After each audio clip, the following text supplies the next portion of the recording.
Amigas, amigos, muy buenas noches. Soy el padre José Luis Segura Barragán, que transmite desde Apatzingán. El tema de hoy va a ser, pues, el ataque a sacerdotes que no tienen nada que ver en problemas de violencia, como el sacerdote franciscano. Bueno, fueron 4, 3. Entró un loco a un convento que tiene 800 años de existir. Allá en España, hace 800 años, se fundó un convento de los frailes menores de San Francisco de Asís, son franciscanos. En su tiempo, pues eran lugares de refugio, de estudio, de oración, de preparación para superarse como personas. Los religiosos de allá de Europa tienen la costumbre de dar asilo y ayudar a los enfermos. Tenían hospitales. Entonces, los más pobres, los necesitados, los locos, eran atendidos por diversos grupos de religiosos que los cuidaban, como San Luis Gonzaga, un religioso que murió muy joven de 20 y tantos años, que se contagió en una epidemia.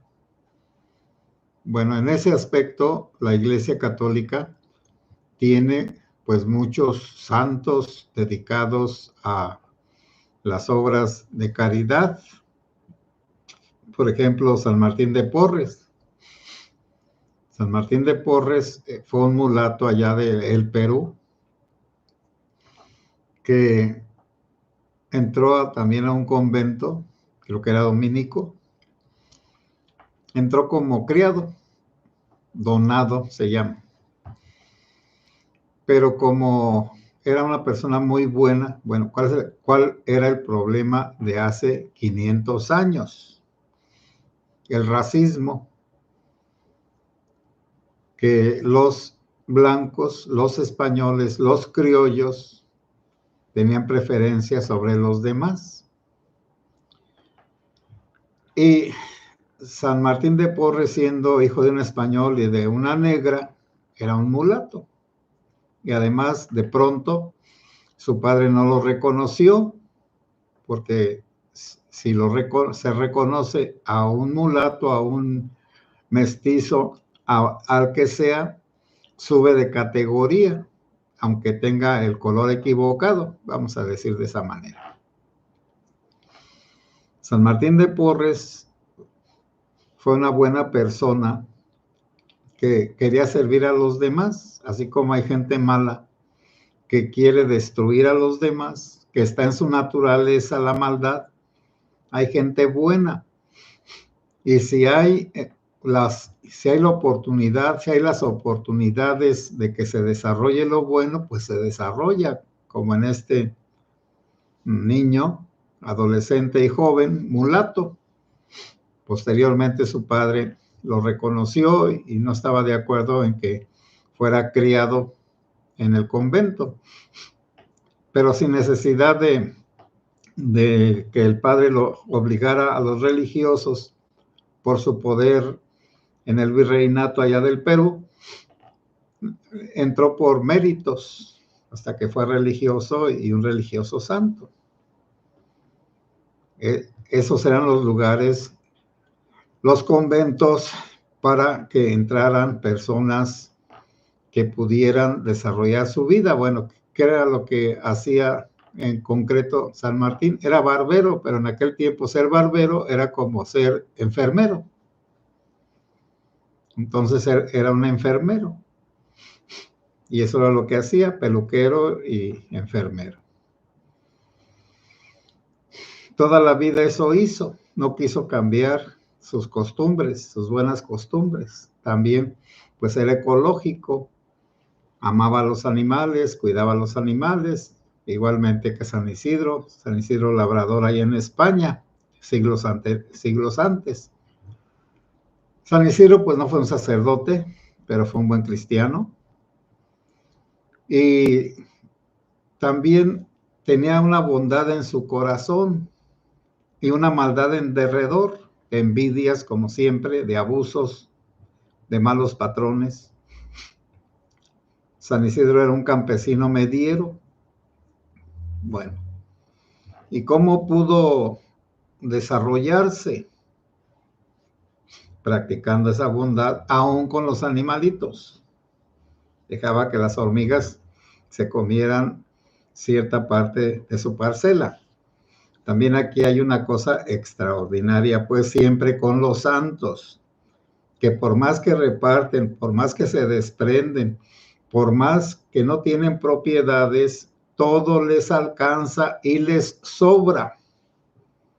Y ahí es donde la gente ve que tienen unas cualidades y una ayuda de Dios que los demás no tenemos, por supuesto.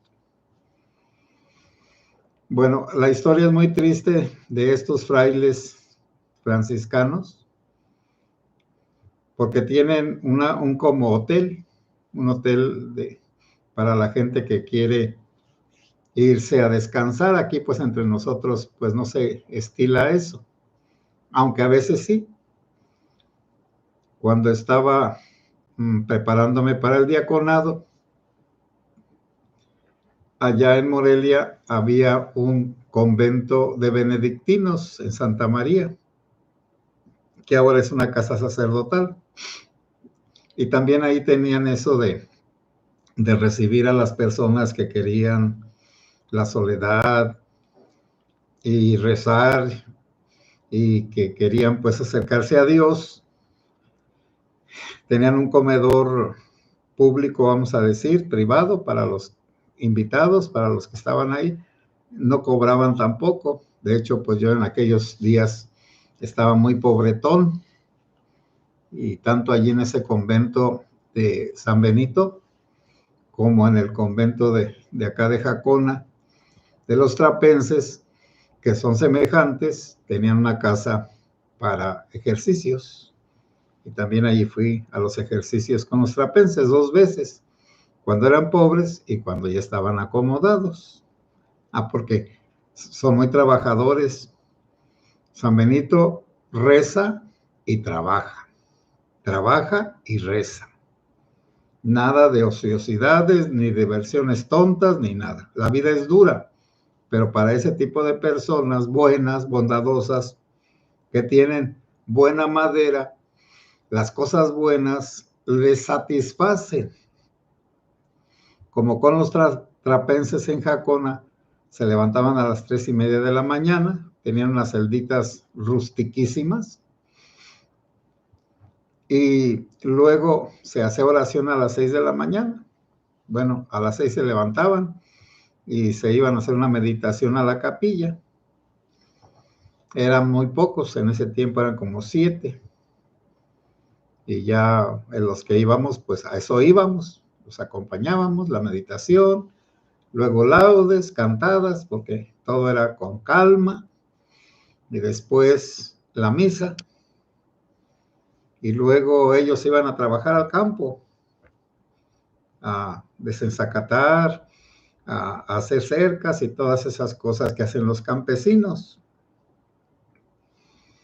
A las 12 nos reuníamos a rezar, y luego se iban, bueno, de las 12 a la 1 tenían estudio. Uno de los padres, Rafael, era músico y estudiaba el método de Hilarión Eslava. Ese es un método de solfeo. Y después era la comida, y ahí no se platicaba, sino que se oía una lectura. Se leía y luego ya uno se retiraba a descansar un rato, a meditar, y luego ellos se iban a trabajar. A otro rato de trabajo en el campo, y luego ya regresaban como a las 7 para las oraciones, y creo que era la misa en la tarde, y luego ya la cena, y a las 8 de la noche a dormir, porque uno se tenía que levantar a las 3:30 de la mañana. Los que íbamos, pues hacíamos un sacrificio. Los que vivían ahí, pues hacían grandes sacrificios, porque no era por un tiempito. Pero regreso al loco Bueno, se recibe todo tipo de personas, ricos y pobres, y cooperan los que pueden. Y en Europa la gente es más responsable que acá entre nosotros y sí dan buenos donativos y tienen muy arregladito todo, perfectamente limpio. Pues en este convento antiguo se entró un loco, un joven loco, demente, enfermo, mental, y con lo que tuvo a mano empezó a golpear celda por celda a los religiosos que allí estaban, que afortunadamente eran 4 y otros 3 andaban en otras partes, porque también en estos días es muy difícil la vida sacrificada. Y a uno de los religiosos de 70 y tantos años, pues lo golpeó bastante, fue el día 10, el sábado pasado, no de este, sino el otro. Y ese sacerdote murió a los 5 días, ese religioso, y hay 3 que están en el hospital, y 3 que uno andaba en la cocina, otro en el huerto y otro en unos mandados, y por eso no golpeó a todos, el loquito ese.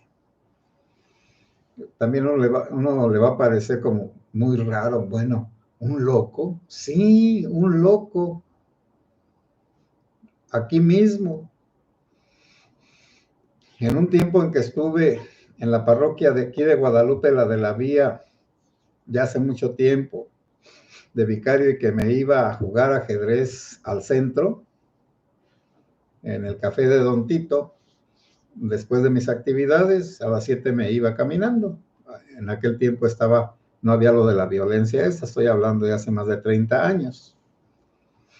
Pero un día un drogadicto me golpeó, tampoco no en grande escala, porque pues primero me aventó una botella y la esquivé y luego me daba patadas, pero como estaba drogadicto, pues eran patadas así como, no de una gente que está bien, y luego pues yo no quería pelearme para no hacer un escándalo, porque ustedes han de saber que si un sacerdote se defiende y golpea a alguien, uy, la prensa se echa encima de los padres agresivos y esto y aquello. Y ya más bien un taxista se paró y le dijo, vete, ya se fue. Él estaba drogado, era un adolescente drogado. Bueno, eso existe la gente que no está bien, y es por las drogas, no puede ser por otra causa, es por el abuso de sustancias, de esas que son perjudiciales para la mente, la marihuana, la cocaína, la heroína, el cristal, ahora el fentanilo. Bueno, ya eso lo voy a dejar en paz. Allí en el canalito puse las noticias de los sacerdotes esos o de los religiosos franciscanos. Ahí pueden ver las noticias. Y eso lo hice porque alguien me comentó ayer que si no lo había visto, pues lo busqué y pude tener un poco más de información. Ahora regresemos nosotros acá a este país, a nuestro país, y las acciones que podemos hacer nosotros para mejorarnos, pues están primero las personales. Necesitamos nosotros quitarnos los vicios, las costumbres destructivas hacia nosotros y hacia los demás, por supuesto. Una de las costumbres peores es la indiferencia, ver que suceden cosas y que uno se queda o se voltea para otra parte, que uno se queda como si no se diera cuenta. Hay que volver a revivir en nosotros el sentimiento de rebeldía ante las injusticias. Y no que nos volvamos violentos, no, pero que nos hierva la sangre cuando vemos que alguien está abusando de su poder. Por lo tanto, entonces, se tiene uno que despertar en sí mismo el sentimiento de indignación. No permitir uno vivir en la indiferencia. La indiferencia es peor que la maldad. Hasta la canción dice, ódiame, pero no me pongas indiferencia. La viejita también, chismosa y que todos la odiaban, y que se juntaba en los corrillos, hasta que alguien se enfadó y le dijo unas palabrotas y dijo la señora, gracias, muchas gracias, por lo menos ya me tomaron en cuenta. Ya sabrán lo que le dijo. Tizna, bueno. Es mejor rayarle la madre a alguien que ignorarlo. La indiferencia es una de las peores cosas que nosotros podemos practicar. La indiferencia. La indiferencia hace que dejemos de sentir las situaciones anormales en las que estamos viviendo. No es normal lo que estamos viviendo. Y fíjense ustedes cómo estas cosas anormales pues van llegando como al culmen. En estos días anteriores, allá en Sinaloa, un grupo de comerciantes y de personas ricas y algunos otros grupos solicitaron al Congreso de allá, el Congreso de los Diputados locales, que iniciaran la revocación de mandato de el tal Rubén Rocha Moya, y lo rechazaron. Pero ahora el mismo Rubén Rocha Moya pide que le revoquen el mandato, que ya no quiere estar gobernando. ¿Por qué llegó a esa situación de ya no querer estar en un cargo público donde estaba muy a gusto? Porque participó en el asesinato del tal Cuen, y al participar en ese asesinato y también en pues el secuestro de los estadounidenses hacia el Mayo Zambada, pues entonces ya no puede estar ahí, ya quiere salir, pero como es el gobernador no se puede ir así nada más. Y ahora él quiere que le revoquen el mandato, que lo quiten de gobernador, que pongan un gobernador suplente. A ver si se puede escapar, a ver a dónde. Eso no es normal, que un gobernador él mismo pida la revocación de mandato. Pues está tan envijado, está tan sucio, está tan enredado con el crimen organizado. Pero él sabe y todos sabemos que si a él se lo llevan a Estados Unidos, enseguida se van a ir los socios y se van a descubrir pues todas las cosas de las complicidades de los gobernantes que tenemos.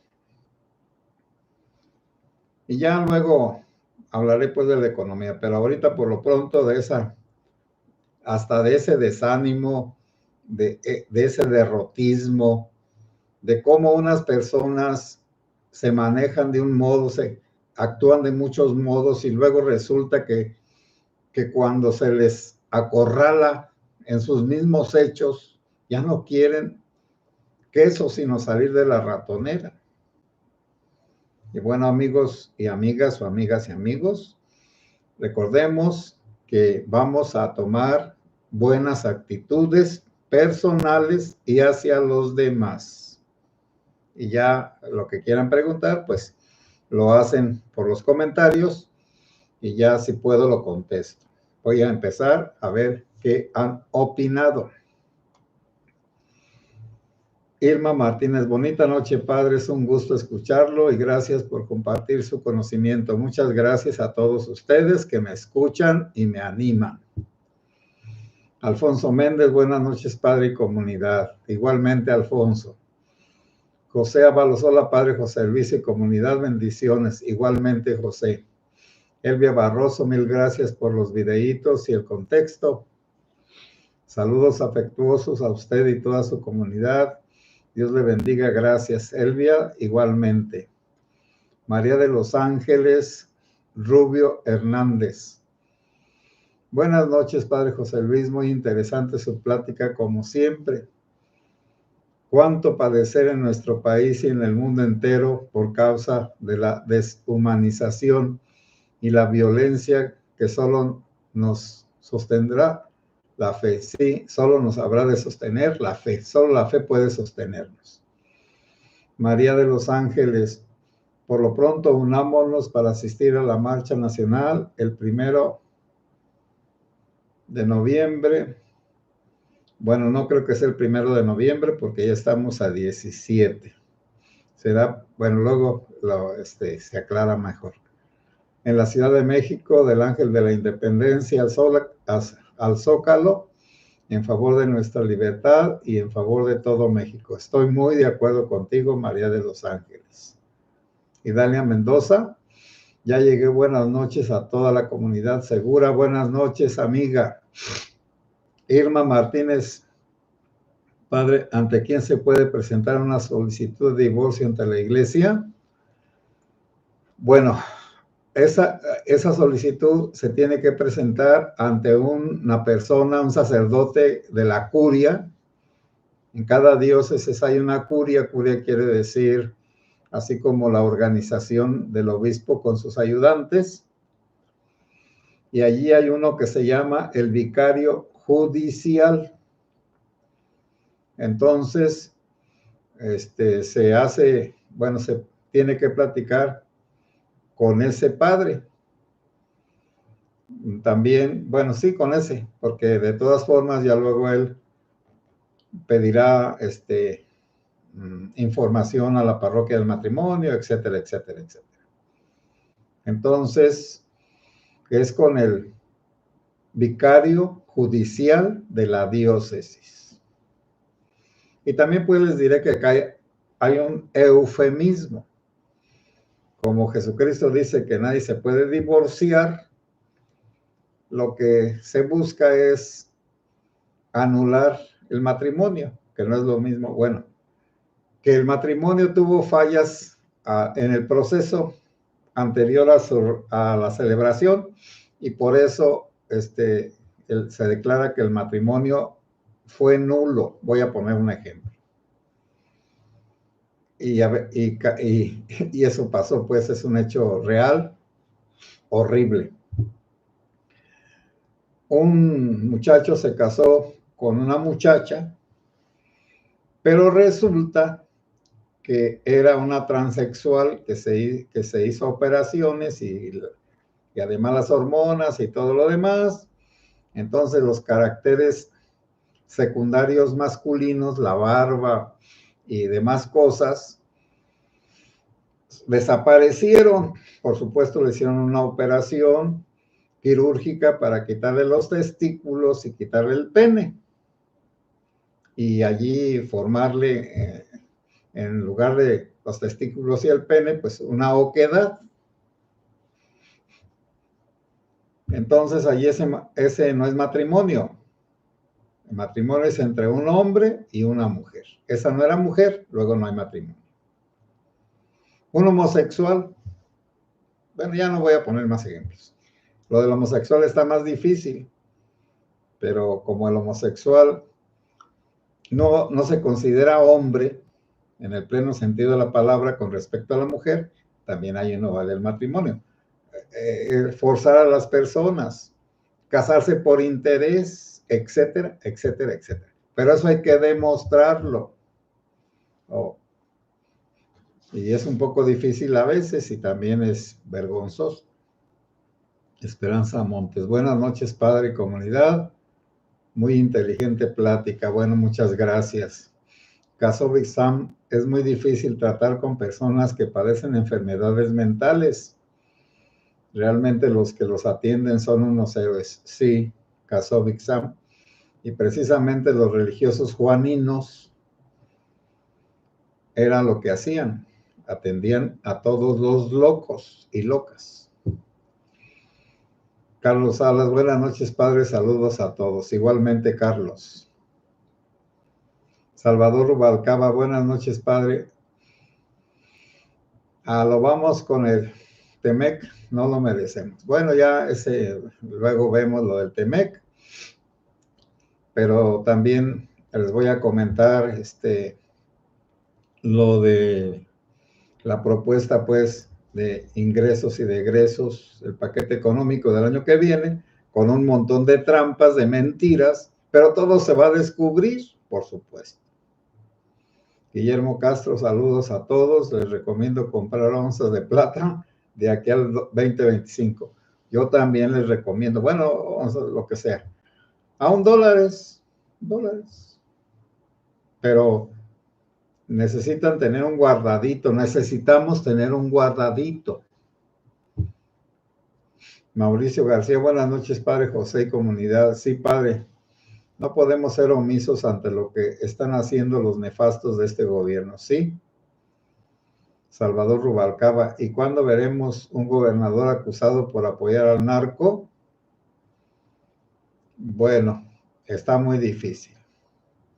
Hilda Novelo, es el 1 de diciembre la marcha. Buenas noches, padre, y a esta bella comunidad. Bueno, que se desconectó curiosamente el chat, luego se volvió a conectar y ya termino con Mauricio García. La marcha será el 1 de diciembre. Entonces váyanme recordando todos los días para que no se nos olvide. Amigos y amigas, buenas noches. Que Dios los bendiga. Hice oración por quien me dijeron. Bueno, buenas noches.